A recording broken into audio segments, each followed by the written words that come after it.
YouTubers, this is Juliano Toniello, and now we're gonna have a reveal on my Ontario pilot's knife. This is a survival knife made by Ontario. In the past it was also made by Camelus, but they quit making this knife. Anyway, it is being issued to the USA Air Force since WW2. And even during the Vietnam War, you could find U.S. troopers, Army troopers, using this knife here because it is such a good survival tool. You can use it, in a different, in different forms, in different ways, and so excellent for bushcraft and survival. Well, first thing, it is 1095 carbon steel, right? And it is full tang. So on the butt cap here, you have this solid piece of metal here, which you can use for hammering. And the handle itself, it's covered by leather, right? Guess you guys can see it there. It sort of resembles the Marine K-bar handle, On the spine here, you have the serrations, which were originally designed to cut through metal, through aircraft aluminum, right? So it is really good. It's not really good for cutting through wood, opening notches in wood, because, like I said, it was supposed to cut through metal. Now the tip here is pretty sharpened. You have both sides are sharpened, right? So there's plenty of edge here and here too. I don't know why, but anyway, so this is maybe good for a piercing, maybe that's the reason. Alright, now apart from this knife here, in the sheath, I have added, a little survival kit. Based on the survival kits I've seen some guys from the YouTube using. Actually, I like them so much. One of them is Envirosponsible from Canada, Chad. Thank you a lot, Chad, for your videos. They really like me. They really helped me a lot, and really liked them. And the other one is Colhane, who is from Pennsylvania, but he lives in Brazil, but now he's in the States, but he's coming back soon. Hi, Mac.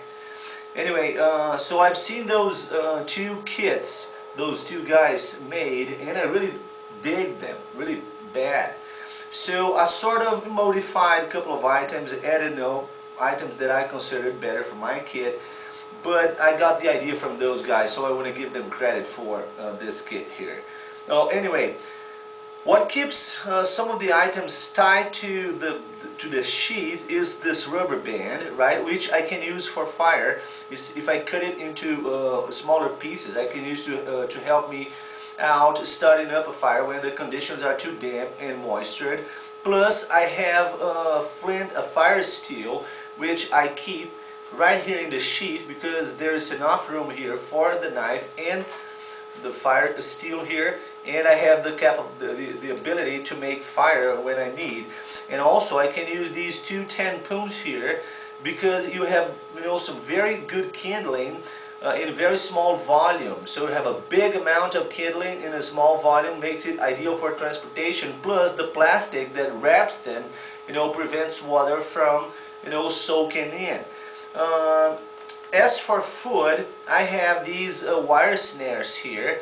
Plus in this little bag here I have different size of hooks, and 7 meters of fishing line, so that covers the food thing.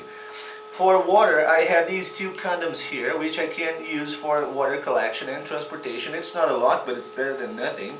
I have this little magnetic compass here, liquid filled. This is not really good for giving you a very precise direction, but it's better than nothing. If you can't see the sun or the stars, you still have a general idea where you're going to, right? Now on the back of this sheath here, again, like Mr. Envirosponsible made, I've attached aluminum foil to the metal plate that comes on the back of the sheath. So the aluminum foil could be used for signaling. I don't know if you guys can see it there, but this is good to reflect the sunlight. Plus I have 3 meters of paracord here in the macrame, because it's you know, again, you have a large amount in little volume, in small volume here, plus 1 meter here, you know, keeping the whole thing together. So that gives me 4 meters of paracord to help me start up, you know, make a shelter or whatever, you know, I need to use the paracord for. These things are so, you know, crucial in a survival situation. So with the items in this kit here, I pretty much can cover, at least partially cover, those 5 or 6 aspects regarding survival, which is shelter, water, fire, food, signaling, and navigation. Okay. Well, this is my last. If I lose my main kit, or if for some reason I don't have anything else, I still have these items here, so they should be enough to keep me going for a little longer. Now I'll do a little demonstration here on the hammering capabilities of my knife. Okay, there's a nail here. I'm going to hammer it here to this board.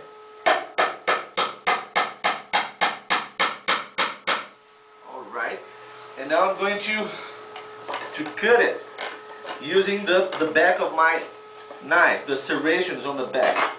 Check it out. Well, let me find a better position here. Well, I have to move, trying to save my time here. Anyway, here we go.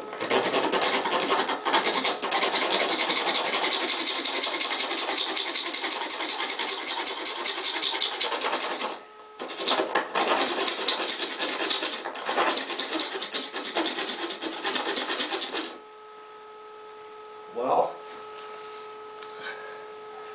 can you see it there?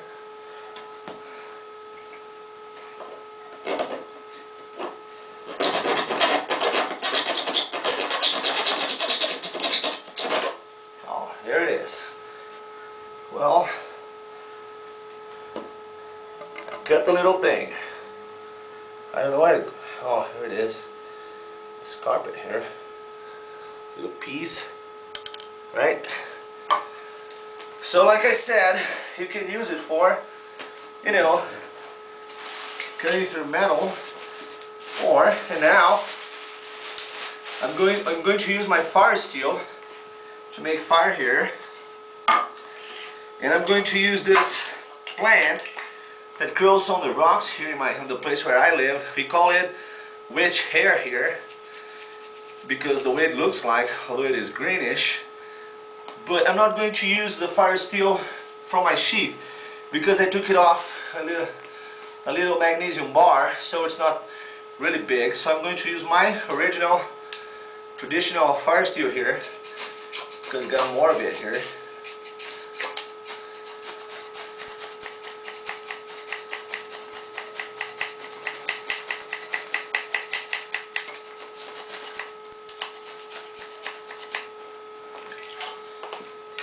Here we go.